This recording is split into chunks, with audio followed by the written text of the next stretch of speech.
Nah, we got these fucking Kabane now, like dual wielding swords and shit. Like, these fucking guys are near unstoppable at this point. It's like, oh, how do we like make these guys more intimidating? You know, they can use weapons as well. Like, what? Like, they're already enough as they've got Iron Heart. Like, they literally, you have to like get this pile bunker or like get the only two like Kabaneri there on the train. But oh no, that ain't enough. Like, we gotta have this shit dealing with them as well. So I've got to say, shit really hit the fan in this week's episode of Kabaneri when you managed to get a bunch of the Kabaneri invading the actual train itself. And I got to say, I feel pretty bad as like now we're at the point where it's like, oh, even when they're on the move, they're not safe. Even when they're going around, and it's just like you get to definitely see like they're like, I'd like to say there's like very unique ones in the like situation, because it's like this is the first one that I'd like to say like we've seen out of all like the Kabaneri, and I don't know, that might be something like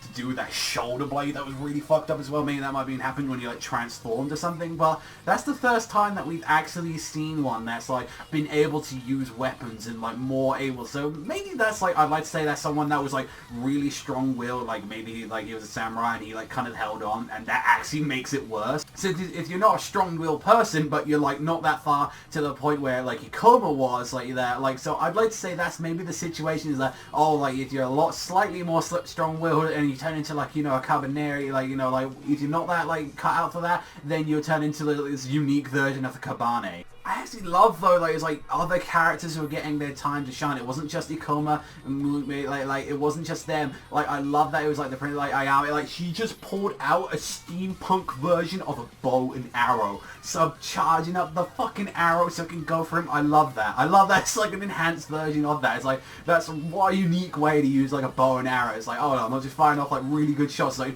no, I'm fucking charging up and firing steam into you as well. Like, oh, that's shit. And like, I felt so bad. It's like you had like one dude like charging in, like, and he was like, I'm getting bitten and everything, and he was just like, nah, I'm gonna blow my chest up and take some of these guys with me as well. I was like, no, fuck you. And you even have the samurai dude going in trying to take on this, and I'm genuinely shocked at this point. How did that guy even survive? Like, how he was like getting stabbed and shit, how he didn't even manage to get like bitten or anything. But can we just at least talk, like, since a lot of this episode was just pure action, can we at least talk about the money shot that was when they got out of, like, the actual, like, when they got out of the track, outside, and they were up there, like, fucking fighting side by side, Ikoma, like, and they were just going in, and they were fucking flipping around, doing some real, like, that right there is fucking amazing direction and just amazing animation for that part, because boy, I fucking loved that shit.